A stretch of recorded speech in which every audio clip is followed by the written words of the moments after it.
Hello everyone, welcome back to my channel. The card deck we're going to be looking at today is Tarot of Haunted House by Sasha Graham with artwork by Mirco uh, Pierfederici. Pierfederici. I'm sorry if I butchered that. I think it's Pierfederici, so we're going to go with that. I love this deck for so many reasons. Number one, the artwork pulled me in right away. Uh, Absolutely love it. When I was a kid, I would take refuge in books. I would read all kinds of things from horror novels to science fiction to a good biography to one of my favorites, the classic Gothic novel. Now, this card deck is loosely based on Gothic novels from the 60s and 70s. So the art on each card sort of is very reminiscent of the cover art that was used in those books. And I still have many of these because I reread them. They're really good, they're really well written. Some of my favorite authors for Gothic novels include Velda Johnson, Phyllis Whitney, Mary Stewart, just to name a few. But I love this deck because as you're going through the deck, we follow our main heroine, and that is Raven right here depicted on the cover. So you have a main female character, Raven, and this is her story throughout the whole deck. And it sort of helps to add an extra nuance to when doing readings or when receiving readings from this deck, which I absolutely love. Each one of the cards has its own individual title, which I really like, almost like chapters in a book. So let's dig in and see what this deck is all about. The deck is printed by Lo Scarabeo, and they do a lot of different tarot and oracle card decks. Classically, when you get one of their decks, they're going to be in a cardboard box like this. So it's not a very fancy or sturdy box. If you do buy one of their decks, I would say invest in a nice wooden case or a metal case or even a velvet pouch of some kind or cloth pouch would do. That's what I do. I keep it in a velvet pouch and then I pull it out when I need to use it. So each card deck that this company makes comes with a little guidebook. I like the guidebook. It's in 4 different languages, which I think is awesome. And then it's got enough information to kind of help you jump off, but it does leave a lot to one's own interpretation.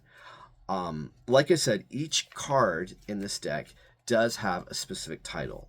Now, we're not going to go over all of each and every card because that'll take too long, but I will show you each card and we will go over some of them. So let's begin with the major arcana. The first one we have, of course, card 0 is the Fool, and I like that they immediately introduce you to the heroine of this card deck, much like they do in a Gothic novel, which I love. Then we've got the Magician, which I think is interesting that they chose a butler for that, but it also makes a lot of sense. Next, we've got the High Priestess, and a classical priestess or witch I love. Then we've got the Lady of the Manor, also known as the Empress. I love the art. I think the art on this is so beautiful. Then we've got the Emperor or the Master of the House. Some of the art also echoes back to classic movies. So I will be pointing out a few of them. But this one is so reminiscent of The Exorcist. And yes, you guessed it, this is their interpretation of the Hierophant or the High Priest, as I refer to it in this card deck, which I absolutely love. Then we've got the Lovers. Beautiful, very well done. The Chariot. I love this interpretation of the Chariot. I love the chauffeur and I love the car. This one to me is very reminiscent of the movie Burnt Offerings.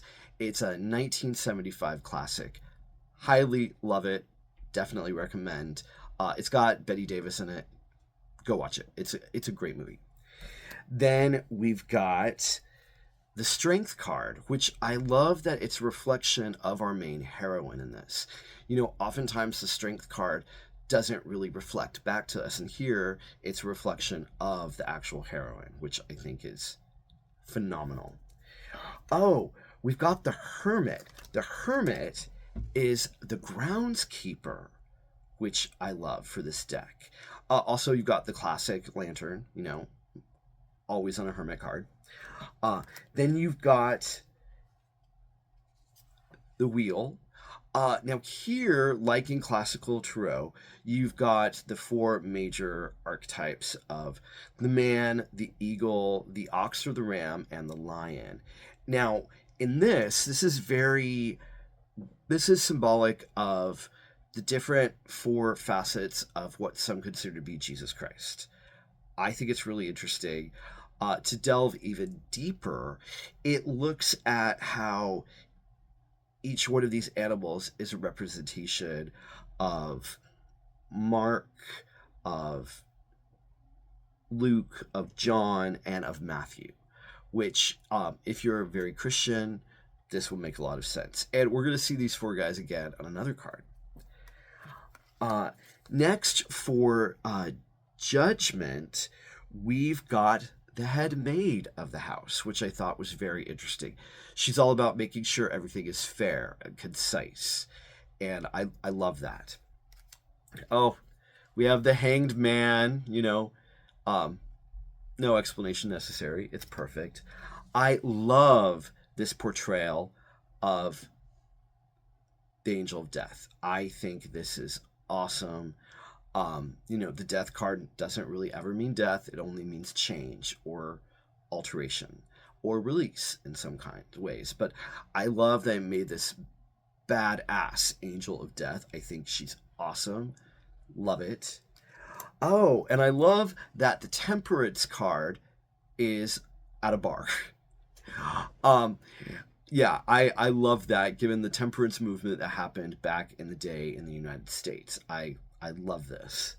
Then we've got the Devil, which is actually represented by the shadow side of our heroine, and I love the horns that this card has too. I think it's spot on. I love it. Then we've got the Tower, and the Tower is literally being struck by lightning. Now that is a different kind of transformation, but I'm here for it. Then we've got the Star, and we've got the Moon. Now here, I love that they used 2 Dobermans here at the Moon, because Hecate, or Hecate, or Hecate, depending on how you pronounce the name and how you follow her, she is very much connected to dogs. And when I connect with her, Dobermans show up. So I really love that they use Dobermans on the Moon card here. Then we've got the Sun, which I absolutely love. Then we've got... I took notes, so I'm just going to scroll down at my notes for just a moment. Oh, we've got the Judgment card. Now, I thought this was really interesting. On this card, she is rescuing a little girl from a horde of zombies. Now, I thought this was very different for a Judgment card, but it does make sense for it. Are the zombies judging us? Are we judging the zombies? Are we judging the fact that they want to eat human flesh possibly in this portrayal? I like it. It's different. It's cool. Then we've got the World. And the World card here is representative of our heroine, Raven. Once again, she now owns the house. She owns the haunted house. It's her world. And we've got the 4 facets of Jesus Christ, once again represented by the man, the ram, the lion, and the eagle. I love the art. I love the art here. Then we go into the minor arcana.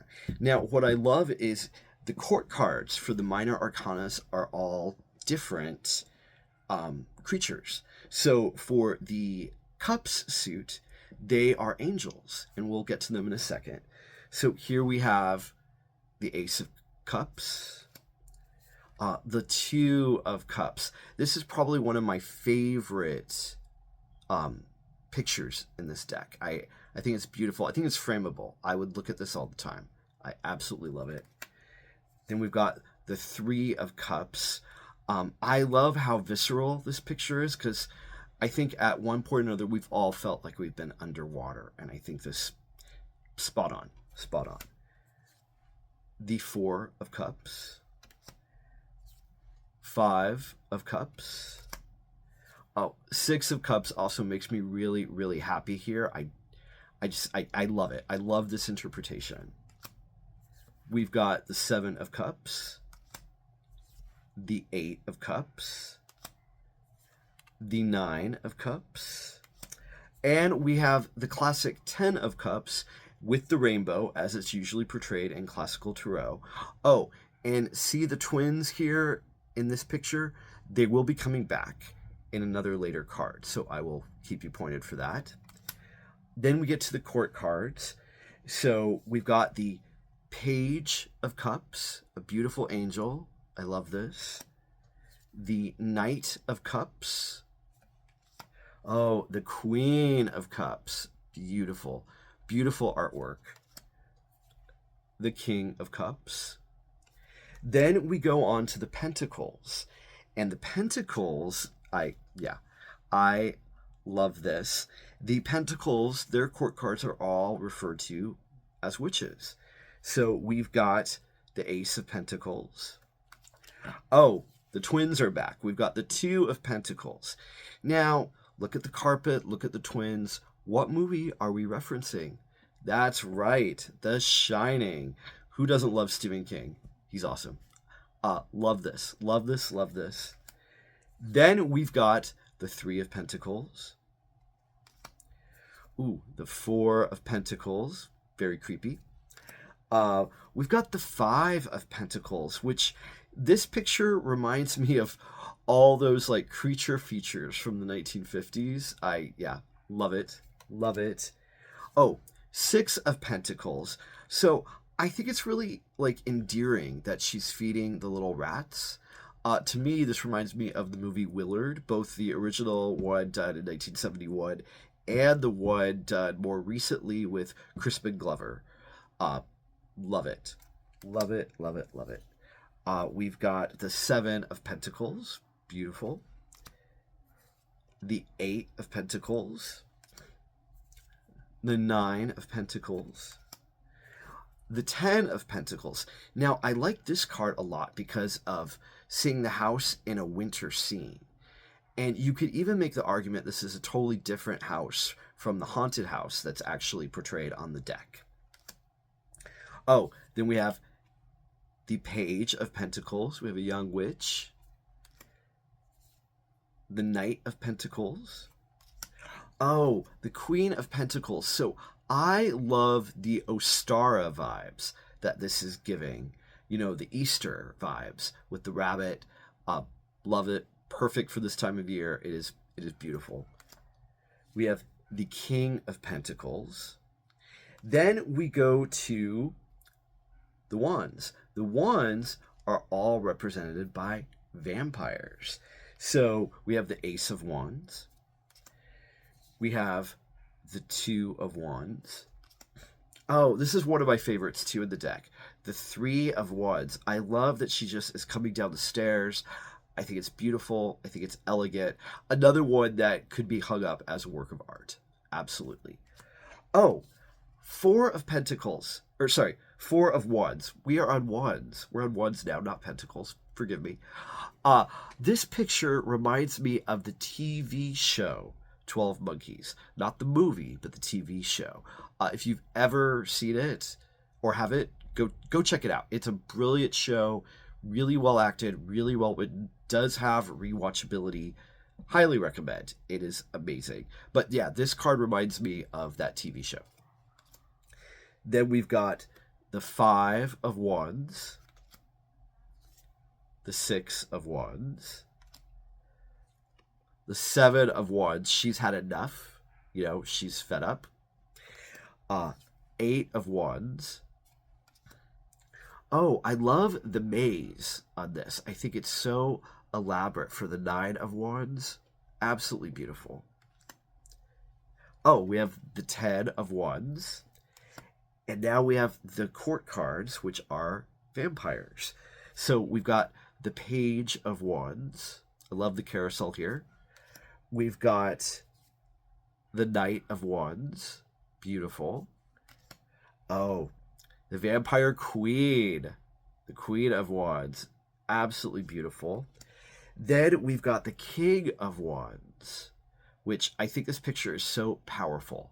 And this is also one of those that's on the other side of the box, too, if you buy it. Absolutely love this picture. Even though it could be considered a little dark, once again, it's another one of those pictures that I could look at a lot. Then, last but not least, we've got the swords. And the swords are represented, the court cards in this deck are all demons, which I also find really, really intriguing, and it works. So we've got the Ace of Swords. We've got the Two of Swords. I love that they chose to make the blindfold red against the blue of the card. I think that really makes it pop. We've got the Three of Swords. Four of Swords. The hands creeping out from under the bed. No. Creepy. Oh, and we've got some Murderous Maids on the Five of Swords. The Six of Swords. The Seven of Swords. The Eight of Swords, very reminiscent of classic Tarot. Oh, the Nine of Swords. And the painful 10 of Swords in this deck. Very painful. And then we've got the Page of Swords. Love it. Oh, the Knight of Swords. Love it. Okay, the Queen of Swords in this deck is really giving me a lot of Hellraiser vibes. Maybe it's just me, I don't know, but I'm getting a strong Hellraiser, Cenobite influence here. And then last but not least, we have the King of Swords. I love this deck so much. I do not use it nearly as much as I should, and I don't use it when I'm giving professional readings yet, though I am going to have to start because it's so powerful. The imagery is great. It really speaks to me on multiple levels. Cannot hype this deck up enough. The art is what really drew me in. I love the portrayal of the character Raven throughout the whole deck. You don't see Tarot decks that usually have one central character, usually. And that is something that makes this deck really, really stand out. As far as Sasha Graham is concerned, I will put a link down to her website as well as her amazing YouTube channel. She also has a podcast that I haven't checked out yet, but I am planning on it. And then the artist, let me see if I can say this again, Mirco Pierfederici. I will put a link to his Instagram so you can see more of his stuff as well. Friends, thank you so much again for watching, and I'll see you in the next one. Guys, it's me. Sorry, I forgot to shuffle the deck and pick a card for all of us. So I shuffled the deck, and as I was shuffling, this card literally flew out. And it makes complete sense that I did that because it's an angel. We have the Knight of Cups. This card means charming, seductive, elusive, the arts. And if you look closely, this card kind of reminds me a little bit of the actor Justin Hartley. Maybe I'm wrong. I don't know. Give him a little bit longer hair, and I think it's him. But yeah, so this is a card that I've picked for all of you. Actually, the deck picked it. It flew out. Anyway, thank you again, and I will see you in the next one. Take care.